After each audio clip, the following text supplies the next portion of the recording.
I had discovered that learning something, no matter how complex, wasn't hard when I had a reason to want to know it. These are words from Homer Hickam's best-selling memoir, Rocket Boys. Homer is many things to people all over the world. To some, he's an author.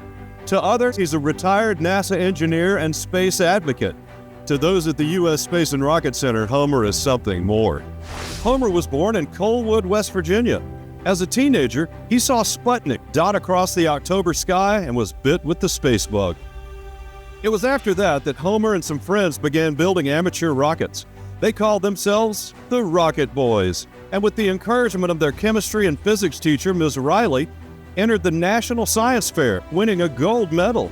I always thought, wow, this is such a cool story, how someone like Homer and his story inspires kids, men and women around the world to do things great, to reach beyond their grasp, to try. Homer inspired so many people, so many friends, not only his close friends in Coalwood, West Virginia, but people like me. But what many people don't know is where he went after Coalwood. He received a degree in industrial engineering from Virginia Tech, then served 6 years in the U.S. Army, being honorably discharged in 1970 as a captain. He then found his way to Huntsville, Alabama, as an engineer for the Army and then NASA's Marshall Space Flight Center. At NASA, he was an astronaut trainer who assisted as the lead scuba instructor for the Neutral Buoyancy Simulator, or NBS for short. I first worked with Homer Hickam when I was an astronaut assigned to the payload crew of the Space Lab Japan mission. I found him to be surprising, caring, and crazy talented. My respect for Homer only grew when we went to Japan, and he was responsible for making sure all of the crew's schedule was correct, we got the training that we need, and also diffusing any conflict or any problems that might be happening. It was his work with the NBS that brought Homer into the orbit of the U.S. Space and Rocket Center. After the Challenger accident grounded spaceflight, Homer heard the Rocket Center was looking to build a swimming pool for neutral buoyancy training for space camp trainees. But Homer had a better idea. What if we build a miniature version of the NBS?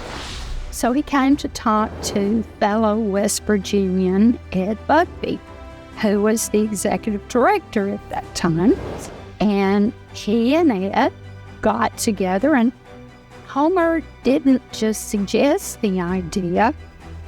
He helped get the idea into play.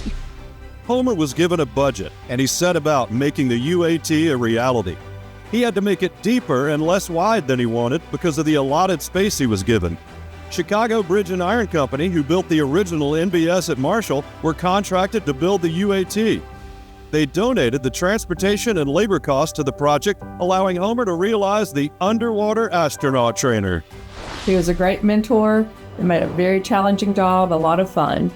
He was the best dive instructor with those kids. He was always the perfect example of patience, kindness, safety, fun, and expertise. He was also my dive instructor.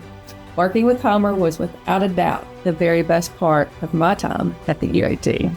Homer was the lead instructor for the first 2 years, but as NASA started gearing up for a return to spaceflight, he had to focus his attentions back on his job as an astronaut trainer.